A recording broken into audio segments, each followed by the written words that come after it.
malam Pak Joseph. Selamat malam, selamat malam. Ya, sebelumnya Ini live ya, maksudnya banyak pihak yang turut hadir.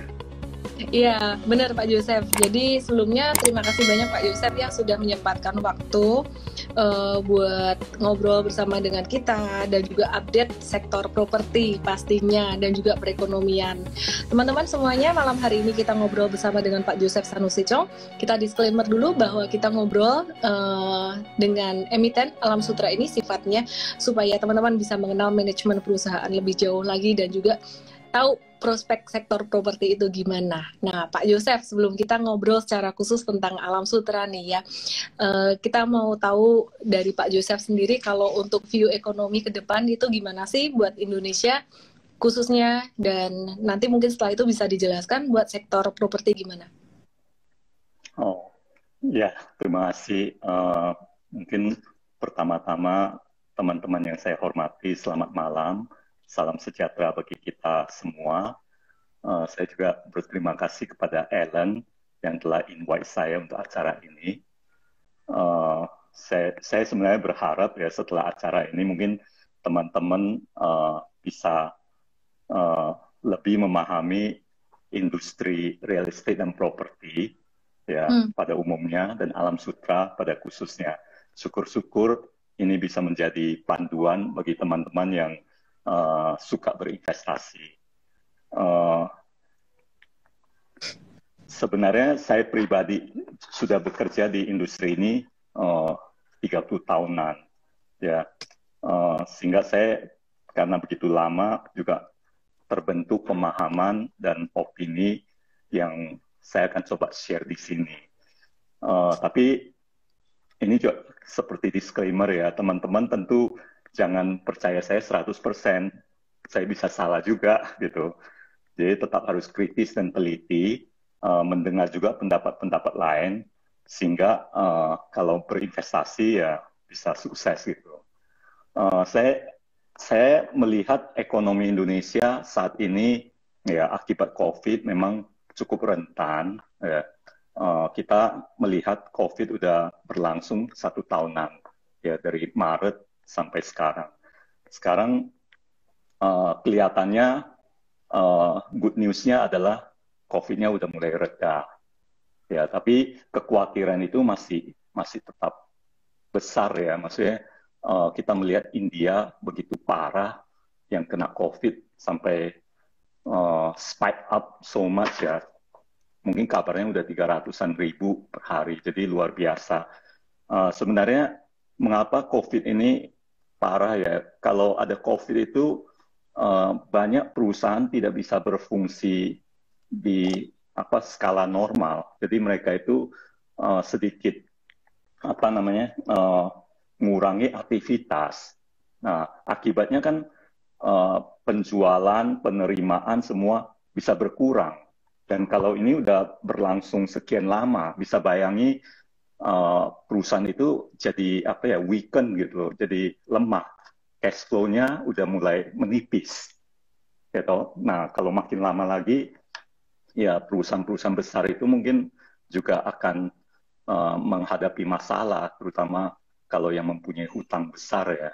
Jadi itu masalah itu akan di depan mata. Tapi kalau kita lihat performa pemerintah di kuartal pertama, kelihatannya sih angka-angkanya semua membaik. Jadi ya mudah-mudahan ini adalah tanda-tanda positif untuk kedepannya gitu. Oke. Nah, kalau Pak Joseph sendiri ngelihat sektor apa sih yang sebenarnya paling terpukul dan sektor apa yang paling cepat recover saat ini? Saya rasa konsumsi makanan mungkin itu yang agak tetap bisa bertahan karena itu memang kebutuhan pokok sekali ya. Jadi tiap orang juga tetap membutuhkan ya sektor-sektor di di pengobatan ya itu rumah sakit segala macam itu mungkin bisa perform baik. Kemudian industri farmasi segala macam ya karena dengan kondisi ini pasti orang lebih hati-hati, banyak konsumsi suplemen mungkin juga obat-obat. Jadi industri itu akan lebih baik. Nah, industri yang di luar itu, misalnya yang dianggap kebutuhannya bisa ditunda, termasuk properti ya mungkin lebih riskan, apalagi properti ini memang ya banyak perusahaannya juga hutangnya cukup besar ya, jadi mereka akan lebih berat menghadapi ini. Gimana? Ya, boleh Ya, Pak, sorry. ya jadi memang ini susah susah ditebak ya, tapi ini adalah kejadian yang belum pernah terjadi. Ini juga kejadian yang mengubah cara kita bekerja, mengubah cara kita, uh, uh, cara perusahaan uh, menjual misalnya. Nah, dengan adanya COVID ini, Alam Sutra tiba-tiba harus switching ya dari biasanya melakukan kegiatan yang massal, besar-besaran, peluncuran produk, tiba-tiba kita harus lakukannya secara online. Nah, sehingga skala penjualan langsung menurun.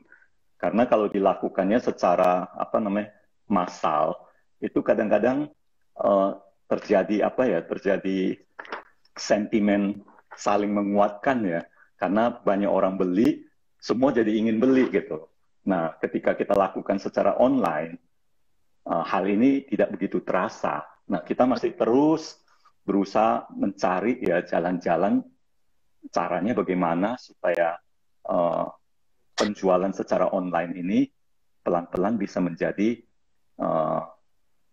metode penjualan yang bisa diterima oleh banyak orang. Oke. Ya, silakan. Iya, Pak Joseph, kalau kita ngelihat kebijakan dari pemerintah seperti adanya keringanan LTV, terus kemudian ya ada keringanan DP, terus kemudian suku bunga yang sekarang juga masih cukup rendah dipertahankan di angka 3,5% oleh Bank Indonesia. Apakah itu menjadi satu sentimen yang positif buat sektor properti dan seberapa besar pengaruhnya? Iya, memang menurut saya properti ini kalau kita ingin memahaminya ya kita harus tahu karakteristiknya. Karakteristiknya itu ada beberapa yang penting-penting. Ya, kalau kita bisa mendalami dan mengerti karakteristik ini, sebenarnya industri ini gampang dimengerti. Jadi misalnya ya menurut saya industri ini sangat dipengaruhi oleh demand and supply. Ya, jadi sisi demand itu biasanya bisa diciptakan atau didorong oleh tingkat suku bunga. Kalau sekarang kan rendah sekali, itu positif. Ya, kemudian kalau ada pertumbuhan ekonomi, demand juga nambah. Ya, kalau ada pembentukan keluarga lebih banyak atau populasi nambah atau urbanisasi, demand juga nambah. Nah, kemudian kalau tersedianya KPR, KPA, itu demand juga nambah. Jadi saat ini kalau kita lihat banyak yang positif dari situ. Ya, kalau dari sisi supply itu biasanya datangnya dari secondary market, orang mau menjual atau produk baru yang dibikin oleh developer. Jadi itu akan mendorong juga supply-nya jadi banyak. Kalau kondisinya baik, biasanya supply-nya meningkat. Nah, kalau kondisi seperti sekarang krisis, supply yang meningkat itu cenderung dari secondary market. Karena apa? Tiba-tiba banyak orang butuh uang, gitu. Ingin menjual propertinya. Dan biasanya yang BU ini rela menjual propertinya dengan harga diskon 10-20%, mereka masih mau terima. Nah, anehnya di industri ini ada istilahnya apa ya? Stickiness of the price gitu. Jadi kalau kita udah merasa tanah saya atau rumah saya pantasnya harga segini, kalau diskon terlalu banyak kita nggak mau jual. Jadi kita selalu akan hang on ke harga itu supaya terjual di level itu. Jadi biasanya orang ya akibat sifat ini fluktuasi harganya nggak begitu tinggi, jadi cukup stabil. Nah, kemudian kita lihat saat ini ya akibat krisis ya, eh, ternyata pemerintah ya memang step in ya. Di industri ini mungkin pemerintah paling banyak step in. Kalau lagi bubble juga step in, lagi krisis juga step in. Nah, memang saat ini karena krisis banyak sekali insentif dan stimulus package ya yang diberikan. Salah satu ya PPN yang ditanggung pemerintah ini. Menurut saya PPN ini uh, memberikan satu apa ya stimulus yang cukup efektif ya. Jadi bagi mereka yang ada kebutuhan rumah sebenarnya timing untuk beli ya saat ini karena bisa irit PPN-nya gitu. Jadi kayak Kemudian ya, saham juga ya sekarang diskon. Oke, gimana Pak? Boleh dilanjutkan? ya kemudian ada hal lagi yang saya pikir teman-teman mungkin harus mengerti ya. Di industri kami ini sisi supply-nya itu ya itu lead time to delivery ya itu sangat panjang. Maksudnya lead time to delivery gini, misalnya saya developer ya, saya mau bikin uh, perumahan atau apartemen. Masa desain dan perizinan mungkin udah habis 1,5 tahun, 1 tahun, 1,5 tahun, 2 tahun, gitu. Setelah itu masa konstruksi 2-3 tahun. Jadi dari barang itu kita mikir mau kita adakan sampai barang itu benar-benar bisa di hand over ya diserah terimakan ke pelanggan itu bisa 4-5 tahun. Kalau rumah mungkin sedikit lebih cepat, mungkin 3 tahun udah sampai ke tangan pelanggan. Nah, sehingga ini nanti memberikan ciri-ciri apa ya sifat khusus ke industri ini. Kemudian juga ya kita harus sadari bahwa properti itu sangat location sensitif. Location sensitif artinya value-nya tergantung location ya. Kemudian ada hal yang kadang-kadang orang nggak sadari. Industri ini juga very local. Maksudnya kadang-kadang bisa di Bekasi, ini ngomong Jakarta ya, di Bekasi lagi laku banget gitu. Tapi Serpong sepi gitu. Atau di Serpong lagi laku banget, tapi misalnya di Jakarta Selatan sepi. Jadi apa namanya very local. Kadang-kadang di kota ini laku, di kota ini enggak gitu. Nah itu juga sebenarnya hal-hal yang kalau kita mengerti kita bisa membaca gitu. Terus satu lagi ya hal yang sangat kami sadari adalah pembelian properti terutama rumah, apartemen ya. Apalagi bagi orang yang pertama kali membeli, ini merupakan investasi yang jangan-jangan investasi yang sangat besar bagi banyak orang. Ya saya pribadi merasakan ketika beli rumah pertama juga kayaknya setengah mati gitu. Jadi selalu dananya nggak cukup. Tapi hari ini ya dengan kondisi banyak stimulus package ya, pembelian ini kita bisa lakukan dengan leverage. Artinya saya cuma keluar modal 20%, 80% ditanggung oleh KPR kan. Jadi saya pinjam duit. Saya nggak tahu kalau di saham bisa pinjam duit untuk beli nggak. Mungkin juga bisa ya di tempat-tempat tertentu. Baiknya jangan kalau di saham ya. Oh, Bahaya. bahaya ya. Karena Kalau memang saham itu fast pace ya, maksudnya bergeraknya cepat. Jadi ya kalau pinjam duit sedikit lengah, mungkin nggak keburu, jualnya juga nggak keburu. Nah, kalau properti dia stabil, nggak gitu volatile, dia lebih apa stabil, harga juga susah naik banyak, susah turun banyak, sehingga kalau pinjam duit ketika tingkat suku bunga seperti hari ini ya, saya lihat banyak bank bunganya saya nggak pernah enjoy lah di kehidupan saya dulu. Saya pertama kali cicil rumah itu bunganya 20%. Gila saat itu. Hari ini ada yang di bawah 5%. Jadi menurut saya udah di bawah 5% masih bisa diikat fix untuk 5 tahun. Jadi wah istimewa sekali hari ini. Karena memang pemerintah juga menyadari ya properti ini kan banyak komponen lokal. Kalau propertinya maju, produsen pintu jadi maju, produsen kaca maju, aluminium maju, semua maju gitu. Jadi banyak yang akan ikut. Jadi ya mungkin atas dasar itu pemerintah juga memberikan banyak perhatian untuk menggelorakan, ya, meramaikan properti. Nah, terakhir yang saya lihat karakteristik yang penting ya dari pengalaman saya, menurut saya properti itu whole value, maksudnya nilai yang kita tanamkan di properti itu biasanya nggak hilang, ya dia nggak bisa jadi nol lah, udah pasti nggak akan jadi nol, selalu masih ada value sisa yang cukup tinggi, dan kalau kita memilihnya dengan benar ya malah itu menjadi apa ya, menjadi apa istilahnya, menjadi hedge. Ngomongnya gimana? Hedge itu kayak asuransi terhadap inflasi. I see. Jadi boleh tanya banyak orang ya. Ya kalau saya juga ngalami sendiri, dia beli rumah pertama, mungkin dia keep sampai hari ini 20 tahun, ya toh. Nah, apakah dia merasa rugi? Biasanya nggak rugi, setidak-tidaknya juga memberikan return 10% atau 15% ya, karena tiap tahun ada inflasi. Dan inflasi ini menyebabkan rumah-rumah itu kalau kita bangun baru, dia itu akan apa namanya, akan lebih mahal.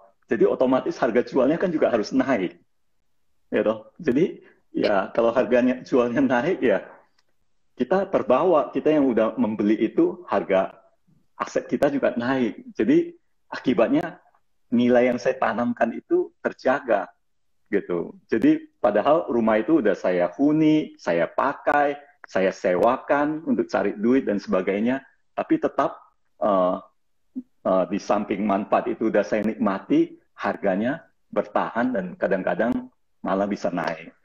Nah, akibat sifat-sifat ini ya, akibat sifat-sifat ini, itu industri properti itu sebenarnya ada siklus, dan siklus ini business cycle di properti ini nggak bisa dihindari. Ini siklusnya bisa self-correcting. Jadi kalau kita apa namanya melihat lebih mendalam ya, dan ini mungkin penting bagi teman-teman yang berinvestasi ya. Misalnya saat ini ekonomi krisis karena pandemi ya, sehingga supply di pasar, kalau kita lihat apartemen, ya itu banyak. Karena apa? Sebelumnya booming, rame-rame bangun. Habis bangun, supply-nya banyak sekali. Ya, nah kemudian sekarang ada krisis, orang BU semua. Banyak yang mau jual, pingin jual secepatnya, harga kalau bisa turun nggak apa-apa. Tapi karena krisis, demand juga rendah. Nah, demand rendah, sehingga rumah jadi susah laku, harga turun gitu. Nah, kalau parah bisa jadi property crash, ya, dan terjadi price correction kalau parah. Nah, sekarang developer juga karena kondisi ini ya stop pembangunan lah untuk sementara gitu, gitu. Jangan bangun banyak-banyak, nanti nggak laku gitu, repot gitu. Nah, pemerintah karena kondisi ini juga khawatir kan, sehingga muncul berbagai insentif ini, PPN lah, atau tingkat suku bunga tuh tolong diturunkan ya. Tapi itu sebenarnya baik untuk semua industri. Ya, kemudian kalau di industri kami properti ini kan apa namanya, kalau bisa DP 0%. Tapi sebenarnya saya pribadi nggak anjurkan orang beli properti dan DP 0%. Menurut saya not smart. Ya, belinya harus dengan equity yang cukup, karena itu beresiko. Jadi di kondisi ini mungkin hanya sisa beberapa orang yang nekat, atau dia mungkin sangat cerdas, saya nggak tahu. Nah, mereka itu diam-diam memburu properti yang punya high value. Ya, dia tunggu timing yang tepat, kalau bisa beli dengan upside gitu. Maksudnya properti yang pantasnya 100 rupiah, ya saya belinya 70 gitu, udah diskon banyak. Habis beli udah untung gitu, upside-nya. Nah, itu mungkin terjadi ya untuk segelintir orang. Kemudian memang properti ini, rumah, apartemen juga kebutuhan pokok. Ada orang nggak bisa tunda, udah menikah, ya tahu udah butuh, jadi dia otomatis harus beli. Ya, nah kalau yang udah punya rumah dia bisa tunda. Oh, nggak usah gedein rumah saya dulu lah, nggak usah upgrade, ya toh, nggak usah beli yang lebih besar, karena kondisi COVID ya, saya bisa tunda. Tapi yang nggak butuh, mereka tetap beli. Nah, lama-kelamaan oversupply inventory ini akan mulai terkonsumsi oleh demand-demand yang ada, ya, sehingga pelan-pelan ini oversupply-nya mulai terkoreksi dan menjadi berkurang gitu. Nah, setelah itu kalau misalnya ya, ekonomi mulai membaik, ya biasanya kalau ekonomi mulai membaik, pent up demand ya orang yang tadinya mau beli tunda itu mulai masuk pasar dan itu akan masuknya mungkin cepat mereka mau beli sebelum harga naik, gitu. Nah itu akan mengenerate banyak penjualan sih. Jadi kalau ini kondisi COVID membaik, properti mungkin akan terjadi, ya saya nggak bisa ngomong rush ya, tapi pasti banyak yang akan coba membeli gitu. Karena dirasakan udah tenang gitu, kita yang harus investasi. Nah, tapi pada saat demand ini tumbuh, sebenarnya mungkin developer belum sempat bangun rumah baru. Mereka baru, wah udah bagus ya, saya udah mau mulai jualan lagi. Nah, kembali lead time-nya kan panjang tuh, gitu. Dari sekarang mau jual bisa 3 tahun, 4 tahun baru ready rumahnya gitu. Nah, akibat lead time yang panjang ini, apa yang terjadi? Itu harga propertinya ya karena banyak yang ngejar, demand-nya banyak, permintaan banyak, supply kurang, ya harga merangkak naik gitu. Merangkak naik. Ya, dan anehnya memang manusia mungkin ya irasional ya. Kalau harga semakin naik, animo belinya juga semakin besar. Kita kadang-kadang juga nggak ngerti. Itu Kalau juga lagi saham. Jadi kalau di saham apapun sih sebenarnya kalau saya perhatikan saham kripto, properti kayaknya orang-orang tuh secara psikologis mereka FOMO ya Pak ya, fear of missing out gitu. Jadi ketika oh kurang murahnya, mungkin waktunya untuk investasi banyak orang yang takut juga gitu. Oke, mungkin sebelum kita lanjutkan lagi teman-teman yang baru bergabung, yang baru selesai terawih, mungkin baru bergabung, saya mau perkenalkan ulang, saat ini kita sedang bersama dengan Bapak Joseph Sanusi Chong. Beliau adalah CEO dari Alam Sutra ya, dari Alam Sutra atau dengan kode sahamnya ASRI. Nah, Pak Joseph tadi saya wrap up dikit ya teman-teman ya. Pak Joseph ada jelasin tentang perekonomian dan juga kondisi sektor properti dengan segala plus minusnya diceritakan dengan sangat jujur sekali. Ya, saya sendiri surprise ya Pak Yosef, ceritanya tuh sangat-sangat gamblang, sangat detail dan sangat jujur, plus minus semuanya, upside and downside-nya nggak ditutupin gitu. Pak Yosef, mungkin kalau secara khusus kita ngelihat Alam Sutra sendiri saat ini apa aja yang sedang dilakukan, terus kemudian ada apa aja perumahan mungkin atau apa aja yang baru dirilis atau gimana, plan ke depan gimana? ya memang kalau kita lihat tahun lalu merupakan tahun yang mungkin paling jelek dalam sejarah Alam Sutra karena COVID menyebabkan kegiatan berkurang sekali, kemudian terjadi lagi pembatasan sosial, ya sehingga kita merevisi target marketing sales awal ya menjadi 2,5 triliun. Tapi kita juga heran ya di akhir tahun ternyata realisasinya 2,8 triliun. Jadi padahal penjualannya lewat internet gitu. Kelihatannya apakah pasar masih belum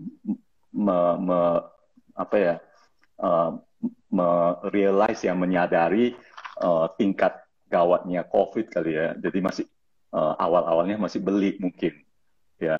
Nah tahun ini karena tahun lalu performance-nya cukup baik, tahun ini kita targetnya 3,2 ya, kira-kira 15% lah lebih tinggi. Nah kuartal pertama kita mencapai marketing sales 590 miliar, kira-kira 19 atau 20%.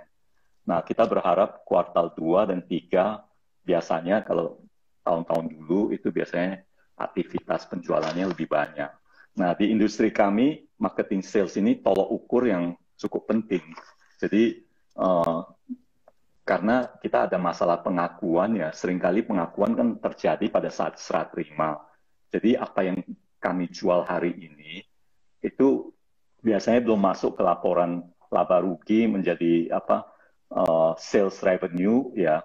Nah, sebelum bisa kami serah terimakan. Jadi oleh karena itu untuk mengerti industri ini kita harus tahu mereka marketing salesnya pencapaiannya bagaimana. Jadi harus cepat sih menurut saya. Nah, ini untuk yang short term, kita memang masih dalam masa adaptasi juga dengan kondisi COVID ini. Ya, memang di satu pihak kita sangat berharap vaksinasi sukses. Ya, kelihatannya kalau lihat dari teman-teman ya, teman saya ada yang dokter dan sebagainya, itu saya tanya, kalian dokter kan duluan dapat vaksin, setelah divaksin apakah kasus masih banyak?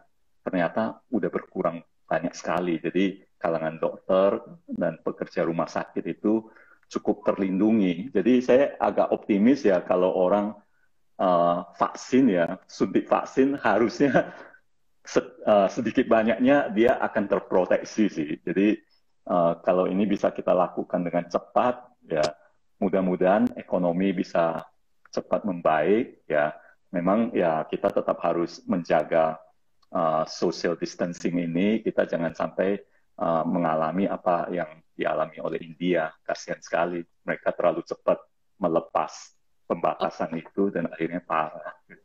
Oke, Pak, kalau untuk Alam Sutra sendiri, saya sempat dengar ada beberapa ini ya, mungkin beberapa perumahan baru yang dijual kayak LV, terus Winona, Pak ya, yang sekarang Iya. lagi dipasarkan. Ya, itu memang sebenarnya saya ada misalnya perumahannya agak mewah, Winona. Ya, ini memang produk yang kita luncurkan tahun lalu, tapi ada COVID diluncurkannya secara online. Jadi saat ini memang di Alam Sutra, di Serpong, ya produk utamanya yang landed house ya, itu adalah Winona. Nah, LV juga salah satu produk yang menurut rencana, ya seperti saya omongin rencananya panjang 2 tahun, harusnya diluncurkan tahun lalu, sekitar mungkin Agustus. Tapi kita nggak bisa lakukan, sehingga kita switch menjadi pre-selling, kita hanya coba penjualan online. Nanti kalau kondisi lebih membaik, kita ingin melakukan semacam launching yang massal. Ya, saat itu kita udah sewa tempat, aula besar, tapi karena COVID nggak bisa dijalankan. Nah, bagi saya produk-produk ini ya, kita kan udah ngalami, maksudnya sepanjang sejarah saya kerja udah beberapa kali krisis ya, maksudnya ada Krismon zaman dulu, 98, ya sekarang juga cukup parah. Jadi kita ada filosofi gini, sebenarnya yang kita utamakan itu adalah cash flow di perusahaan. Jadi kalau kondisi industri agak krisis, nah kita nggak terlalu penting untuk cari profit. Jadi perusahaan rela menjual dengan profit yang sangat tipis atau bahkan dengan tidak ada profit demi untuk dapat cash flow. Nah, tapi kalau industri membaik, ya kita make profit lah. Ayo kita make profit. Coba kita dorong harganya lebih tinggi, kita cari untung, ya sehingga on average harapan kita ketika booming untungnya banyak, ketika krisis untungnya hampir nggak ada, average masih ada untung. Nah, itu salah satu cara kita hadapi kondisi ini. Jadi sekarang LV sebenarnya produk yang sangat bagus, apartemen kelas atas. Ya, apartemen ini kita pre-selling dengan harga yang sebenarnya sangat menarik saat ini, sangat rendah. Ya, intinya kalau mau dikalkulasi sebenarnya nggak ada profit. Ya, tapi kita rela lakukan ini karena kondisinya krisis, demand juga rendah.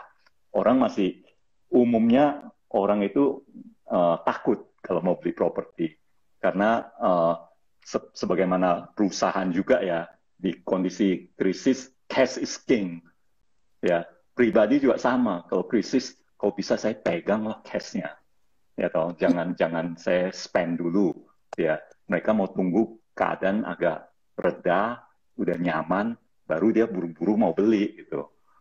Nah, bagi kami, ya kami sebenarnya anggap ini sudah kegiatan kami, jadi kami tetap jalankan seperti biasa. Kita ada launching 2 tower, maksudnya kita ada jual 2 tower, ya kami percaya keadaan nanti akan berbalik dengan cepat sih.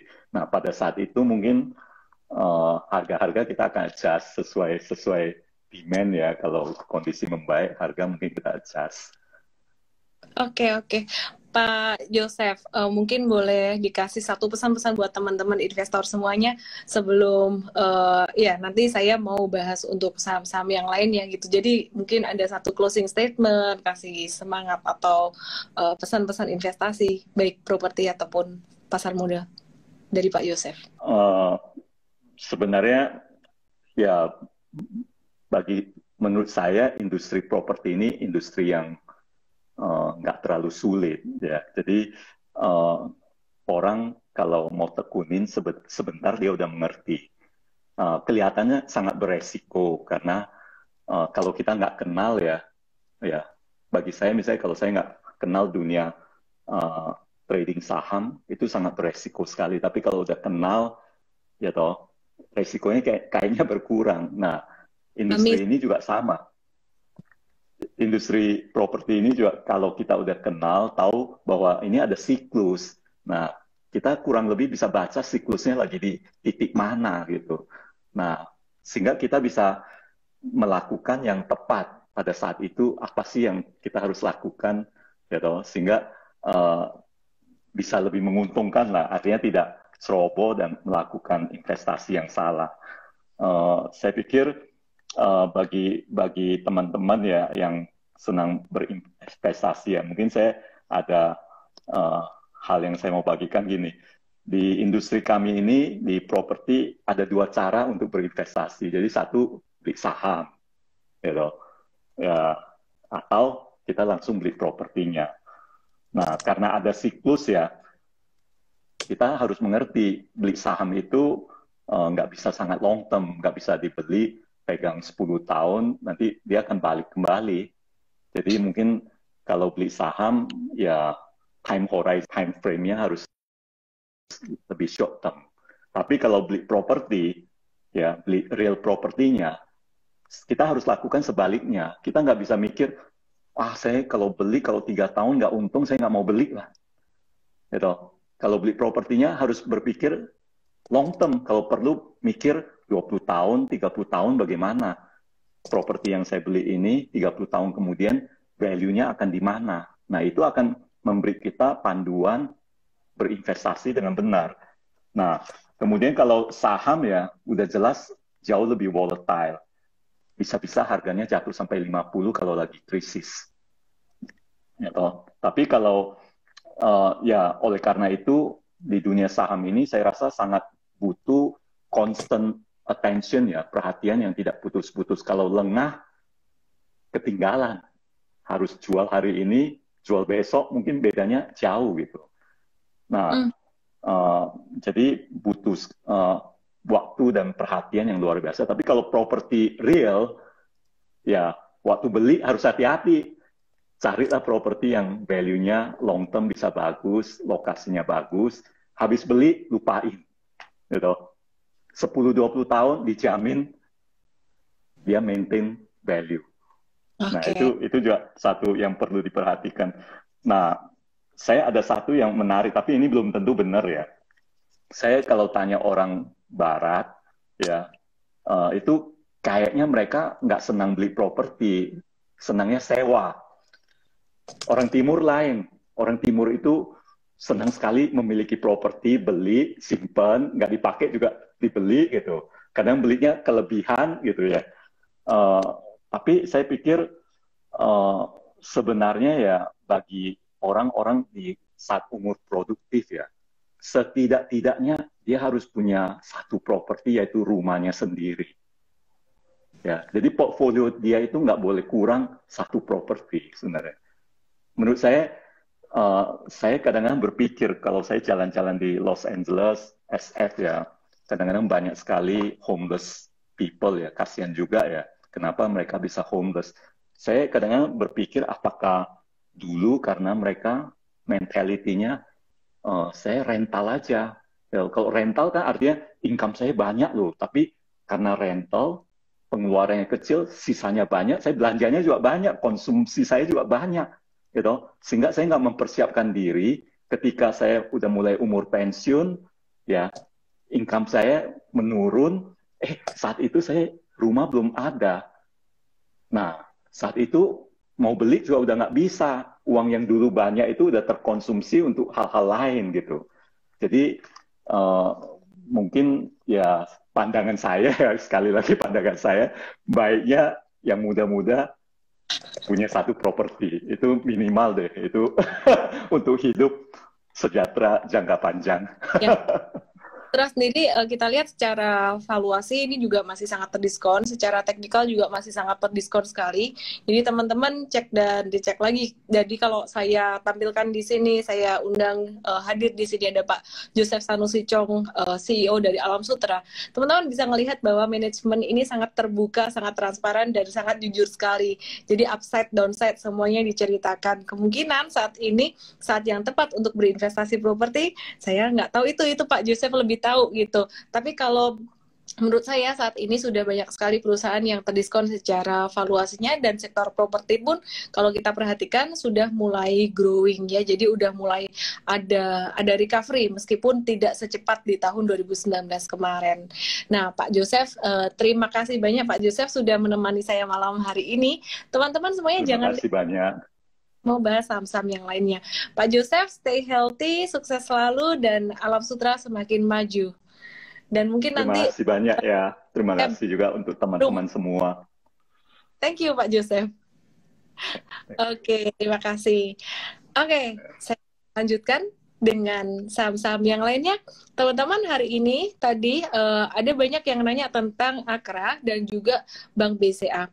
Kenapa Bank BCA hari ini naik kencang? Salah satunya kalau kita perhatikan untuk BBCA, ya, BBCA ini udah sesuai dengan antisipasi kita juga, dia membentuk pola inverse head and shoulders. Saya nyalakan lagi komennya ya. BBCA ini pada kuartal 1 tahun 2020 ini membukukan laba bersih yang cukup bagus, 7,04 triliun rupiah pada 3 bulan pertama tahun ini, atau tumbuh 7% secara tahunan atau year on year dibandingkan dengan periode yang sama di tahun 2020 kemarin. Di tahun 2020 kemarin labanya sekitar 6,58 triliun, dan pada waktu itu pertama kali si BBCA ini dia kedampak dari COVID-19 waktu itu ya. Jadi untuk BCA ini sendiri, untuk rasio kasa, current account and saving account-nya dia naik 15,4% juga year on year atau dibandingkan dengan periode yang sama tahun lalu, dan juga membukukan pertumbuhan positif pada pendapatan bunga bersih atau net interest income sebesar 3,3% year on year menjadi 14,1 triliun. Jadi meskipun dalam masa pandemi yang sangat tough, BBCA masih bisa bertumbuh ya. Jadi ini yang membuat BCA juga tadi banyak diburu investor ketika ya dianggap harga sahamnya juga masih cukup murah, kemudian earnings kuartal 1 udah cukup bagus. Jadi seperti yang saya bilang sebelumnya, teman-teman yang menunggu-nunggu kapan sih harga saham bakalan balik naik, saya sempat bilang menunggu yang pertama laporan keuangan kuartal 1 tahun 2021. Beberapa udah mulai keluar dan hasilnya cukup oke. Kemudian poin yang kedua, nunggu sepertinya akan ada unicorn yang bakalan IPO di Indonesia, dan sepertinya investor besar ini mereka masih menahan-nahan pelurunya. Seperti yang disampaikan oleh Pak Laksono Widodo beberapa waktu lalu yang live bersama saya di Instagram Live beberapa hari kemarin juga. Nah, kalau teman-teman tentang BBCA sendiri ini juga masih layak untuk di hold. Kemudian saya masih mau bahas untuk saham perbankan yang lainnya, yaitu Bank BTN. Bank BTN di tahun 2020 kemarin membukukan peningkatan laba yang cukup luar biasa, ya, revenue yang cukup oke. Di 2020 laba bersihnya setelah pajak itu naik 666,5% year on year atau dibandingkan dengan full year tahun 2019. Nah, yang menarik, BBTN ini dia pada kuartal 1 tahun 2020 ini juga membukukan Ya, saya coba cek dulu ya. Semoga saya nggak salah lihat. Earnings-nya di tahun 2021 ini juga cukup bagus. Pendapatan bunganya naik 2,99%, jadi 6,35 triliun. Penyaluran kreditnya juga di kuartal 1 kemarin naik 3,19%. Secara total, pertumbuhan kredit di segmen perumahan tumbuh 3,23%. Jadi dia banyak kasih kredit perumahan. Nah, kalau untuk BBTN sendiri secara teknikal, saya cek ya. Hari ini naik lumayan karena memang laporan, kemarin naik lumayan karena memang laporan keuangannya juga cukup oke. Hari ini terdiskon tapi masih normal. Kalau saya melihat diskonnya masih cukup normal. Teman-teman kalau mau buy and hold untuk jangka menengah beberapa bulan ke depan, timingnya masih cukup oke. Disclaimer on juga ya teman-teman ya. Dan ada satu perusahaan lagi, satu emiten lagi yang masih sangat menarik sekali untuk investasi jangka menengah juga bisa, yaitu Akra. Akra ini melaporkan pertumbuhan laba bersih di kuartal 1 tahun 2021. Jadi ini udah mulai data-data dari recovery. Ya, ini dia naik 58% dibandingkan dengan kuartal 1 tahun 2020 kemarin. Sudah mulai recovery. Nah, kenapa dia bisa untungnya naik sebesar itu? Karena ada efisiensi, karena ada penghematan jaringan infrastruktur untuk supply chain Akra yang tersebar di Indonesia, dan juga didukung oleh platform IT yang memungkinkan Akra ini bisa mengirimkan produk secara lebih efisien. Nah, kalau kita perhatikan teman-teman, Akra ini di kuartal keempat atau di tahun 2020 kemarin, full year 2020 itu juga resultnya cukup bagus. Akra juga punya ada JIPE atau Java Integrated Industrial Port Estate, properti ya, sektor propertinya untuk Akra ini dia ada menghasilkan peningkatan pendapatan naik sebesar, ini kontribusinya kontribusinya terhadap total pendapatan Akra itu naik jadi sekitaran 8% gitu. Jadi ini cukup bagus juga untuk Akra. Akra secara fundamental sangat menarik, dan secara teknikal untuk Akra ini juga masih belum jauh dari area supportnya. Meskipun hari ini Akra naik cukup signifikan 4,5%, tapi ini masih dekat-dekat area support 3120. Jadi teman-teman kalau misalkan mau beli dan simpan untuk beberapa bulan ke depan, saya rasa Akra menjadi salah satu pilihan yang cukup menarik karena fundamentalnya cukup kuat dan harga saat ini juga cukup terdiskon. Oke teman-teman, sampai di sini aja live Instagram malam hari ini. Mohon maaf kalau ada banyak saham lain yang belum terjawab atau terbahas. Kita akan lanjutkan besok hari Senin depan.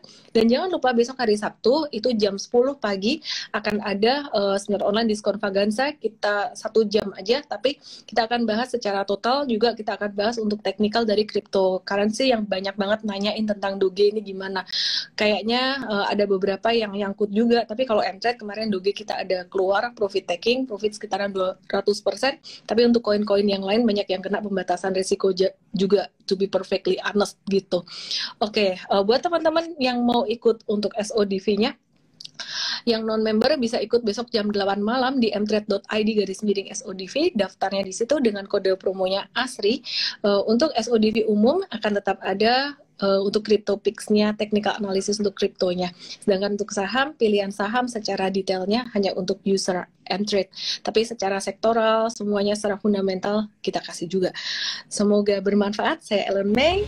Salam profit. Selamat malam. Stay healthy everyone.